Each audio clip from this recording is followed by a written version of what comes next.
This is a special edition of Late Night Health. During this COVID pandemic, there are literally thousands of patients throughout the United States and many more throughout the world who are organ transplant patients. For example, kidney transplant patients would probably be one of the most common. What do they do to maintain health during this time? Because they need to be regularly checked for vitals of all kinds. We'll find that out from our guests. We're going to start with Diane Seabrook. Diane Seabrook is the medical director in kidney and pancreas transplant program at the University of Kansas. She is also a professor there at the University of Kansas. We're also spending some time with Amanda Meering. She's a music teacher who for 2 years has been a kidney transplant patient. Thank you both for joining us here on Late Night Health. Doctor, we'll start with you. How many patients, kidney patients, are there throughout the United States? Any idea of how many transplant patients we have? Oh, there are thousands and thousands of kidney transplant and heart transplant and lung transplant patients, bowel transplant patients. So and they all have something in common. They all need to be regularly monitored. Am I correct? That's correct. So how is that done before the pandemic? Well, typically patients would come to clinic or go to an outside lab and get monitoring with lab results, especially for kidney transplantation. And then they would come to clinic on a regular basis for care checks. right. Make sure they're doing well, make sure they're not having any rejection. And most transplant patients, I understand, are also on some kind of organ medication so that the body doesn't reject the. That's correct. They're usually on several medications, and one in particular called tacrolimus is one of those drugs that we have to monitor through blood levels. Gotcha. And at the same time, that would lower one's immunity, I would think. Yes, correct. All three of the drugs that they take lower their immunity. They do. And then at the same time that's happening, now we have the pandemic. What to do? I have a friend who's basically isolated herself. She only sees her daughter and her husband and stays at home, at least for the most part. Is that what you recommend your patients do? Yeah, absolutely. When I see them either in person in clinic or do a telehealth visit, so now we can do telemedicine visits, I'm always asking them about staying socially isolated, how often they go to the grocery store, that type of thing, to try to limit their exposure to COVID-19. And if you can't get delivery easily of groceries, I mean, everybody can get Amazon, I suppose, but my local stores, and I'm just outside of Los Angeles, 2 of them do not deliver. Get with it. RemoTrack has come up with a way of helping people such as Amanda. Would you like to explain what that is, Doctor? Sure. Actually, the company is called CareDx, and they are devoted to transplant patients. They actually have assays out there through the blood drawing system that can monitor for rejection. And the CareDx company has come up with a mobile phlebotomy unit where this unit will come to a patient's house and draw their blood for them so they can get their tacrolimus levels monitored or their kidney function monitored or their heart function parameters monitored, whatever it is for their transplant. Got it. Amanda, you've been a transplant patient for 2 years. Can you tell us a little bit of your personal story with kidney disease? Sure. Up until 2017, I was living life and enjoying things. I have a daughter who recently just turned 7 and a wonderful husband, and was teaching out here in Kansas. And in September of 2017, I had some swelling in my ankles. And my mother, who's been a nurse for 35 years, encouraged me to go get that checked out. And I did, and they figured out I had high blood pressure. And ultimately, I ended up in the ER and was told I was in renal failure, and was transported to Via Christi in Manhattan, and then ended up at Kansas University Medical Center. Got it. And then after some tests and after a little while, they discovered I had something called atypical HUS, which is a atypical hemolytic uremic syndrome. And it's a rare genetic blood disorder that when that gene is triggered, it can cause the kidneys to shut down. Wow. Did you have to go through dialysis in the meantime, waiting for? I did. I was actually put on emergency dialysis. I was put on there pretty quickly. I spent almost a year in total on dialysis. I was on hemo from September to around June of 2018, and then I went to peritoneal dialysis. And then in September of 2018, I received my new kidney. Got it. Dialysis, I understand, doctor, is not a fun thing for the patient.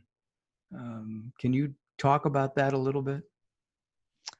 Well, that's probably why I'm a transplant nephrologist, Yeah. and I stay away from the dialysis units. It's you're hooked to a machine 3 times a week, unless you do peritoneal dialysis at home. You're spending 3 to 4 hours on that machine at a time. When you come off the machine, you're exhausted, you're nauseated, fatigued. So the quality of life that a dialysis patient has is pretty poor. And your life expectancy and the quality of your life is all greater with a kidney transplant. And what is the difference in life expectancy? I mean, You know, Mark, I don't have those numbers off the top of my head. But it is a greater to be. It's superior. It's been superior for, you know, many years. This is not new information. Got it. So CareDx is providing RemoTrack, which is basically a mobile phlebotomist. That's a hard word to say. Don't try this at home. And a phlebologist is somebody who comes to, does the blood draw, right? That's right. It's a blood drawer. It's a fancy, phlebotomist is a fancy name for blood drawer. Blood drawer, not. Yes, correct. ER. Okay, good. And you know, if you donate blood, you see a phlebotomist. If you have your annual checkup, you see one. If you're in the hospital, you certainly see one. So we're all used to that. Tell us about this mobile, the mobile Phlebotomy unit? Yeah, the units and how it works. Like I said, so CareDx created this when the pandemic started. You know, since their focus is transplantation, they were wondering how they could help transplant patients because they knew transplant patients were staying isolated in their homes and trying to avoid public areas.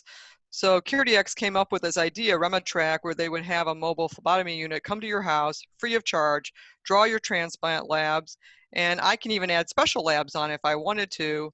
And they would come to the person's house, draw their labs, and then take the blood to a laboratory, whether back to the university or to an outside lab like Quest. They would have a courier that would take your blood, the patient's blood, to those areas to be analyzed. And what about the protocol, so that when they come to visit Amanda, what is their protocol to avoid passing on COVID-19? I will let Amanda speak to that since she personally has witnessed it. That's a good way. Amanda? Fortunately, I've had my labs done 3 times with RemoTrack, and the phlebotomist that comes to my house, she comes in with a mask, and she comes in. I watch her, you know, use hand sanitizer when she comes in, and then she gets everything ready. And we actually do this on my kitchen table. But she has a mask. I have on a mask, and she cleans off an area of my kitchen table and does all the paperwork, and then she hand sanitizes, has gloves on, and is taking all those precautions to keep herself safe and to keep me safe. So it's almost like being in a lab at Quest. It is. Right? So it's easy. The other thing that strikes me as being very important, and this is addressed to both Dr. and Amanda, is that CareDx is picking up the tab for this. There's no cost to the patient. That's correct. That's it? Okay. They Well, actually, so what they do is they incorporate for at least for kidney transplantation, they incorporate their test called Alyn that helps monitor for rejection. got it. That's the most important thing that you're looking for, is it not? Yes, and it's actually, the test itself hasn't been out too long, but we have already been able to detect rejection before the traditional markers for kidney problems go up. So one of the markers is called creatinine, and that's what we look for, an elevation in creatinine when there's a problem, and actually Alyn will go up before the creatinine ever goes up, so we can detect a problem and act on it. Doctor, is kidney disorders of all kinds on the rise, and especially in those an older demographic? Amanda is still very young, but say 50 plus? So the biggest problem in the United States is diabetes, which is modifiable with exercise, diet, sometimes medications or insulin. So that's the most common cause of kidney failure in the United States. Half our patients are diabetic that we transplant. Wow. So the other types of kidney disease, especially kidney disease like what Amanda has, are not too common, and they are not higher in incidence than 10 years ago. Got it. And I have a friend who had kidney cancer. Another Right. friend. Mm-hmm. He had one kidney removed, and so you can live with just a single kidney, can't you? That's correct. That's what our living donors do. So some of our patients, and actually Amanda got a living donor, and she can talk to you about that. But quite a few of our patients will have a friend or a family member come forward and donate a kidney to them. And if it doesn't match, can it go into like I'll Fair call it a exchange library program. system, an exchange program, so you find a match? So that Yes, we do that here at University of Kansas, yeah. Got it. Amanda, what's it like having a living donor? It was amazing. Mine is from a very good friend of mine that we actually met with my husband being in the military. We ended up in North Carolina, and that's where we met him and his wife, and they're dear friends of ours. And we are people of faith, and so is he. And he prayed about it and felt led by God to give me a kidney, and everything matched up and worked out. And he's doing great, doing very well. That's terrific. And it's from the guy donated. Yes. Wow. Anything else that you want to talk to us about or mention regarding either RemoTrack and or CareDx? Doctor, I'll start with you. No, I think it's been, a great product that they are, service that they're delivering CareDx with this RemoTrack. I hadn't really thought about how my patients would get monitored during this pandemic. And they actually approached me with this idea that they had this service, this mobile phlebotomy unit that would come to the house, and our patients wouldn't have to come to the hospital. And this was during the time where we didn't know a lot about COVID-19 and how fast it was spreading. And so people were obviously and understandably very scared, especially our transplant patients. So they actually came out with RemoTrack at a perfect time. Right. And do we really know any more about COVID-19 now than we did 4 months ago, other than that it spreads fast? we're making progress. To me, it's pretty obvious what needs to happen. You need to stay socially distant and socially isolated if you can, and wear a mask. Everyone needs to wear a mask because there's so many people that are asymptomatic and they can give it to transplant patients or the elderly in public areas. So everyone needs to wear a mask.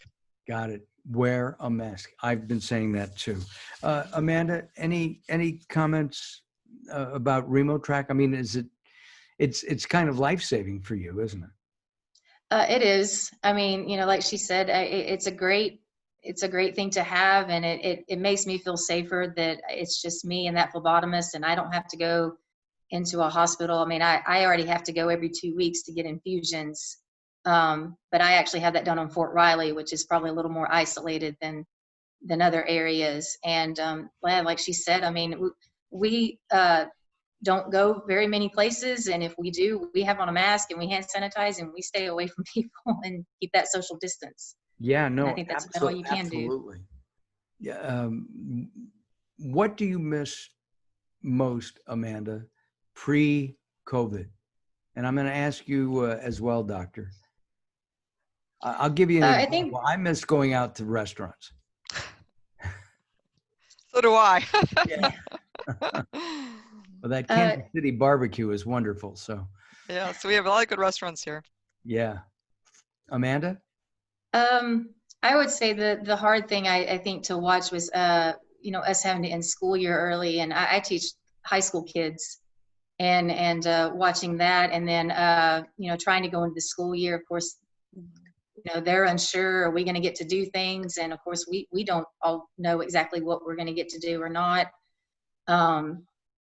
But the big thing is just people just need to do those things to try to keep themselves safe and keep people safe. But right. That's what I miss is, and that made me sad. But I miss restaurants too. and I would assume you miss your students. I mean, see on Zoom, but. Yeah, and we've started doing small things where I teach, but here again, it's that social distancing that we're doing, and wearing that mask and checking, making sure that kids don't come in with temperatures and asking those questions, and people just need to be honest about it. Got it. I don't know if I could sing with a mask. I have to try that. Doctor, other than restaurants and the great food of Kansas City.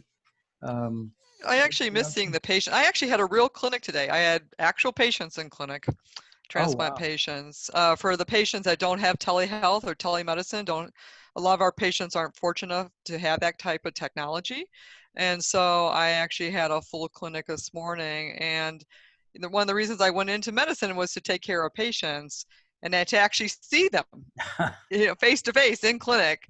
So telemedicine has helped, but it still is not the same as having a in-person visit with your physician and with the patient.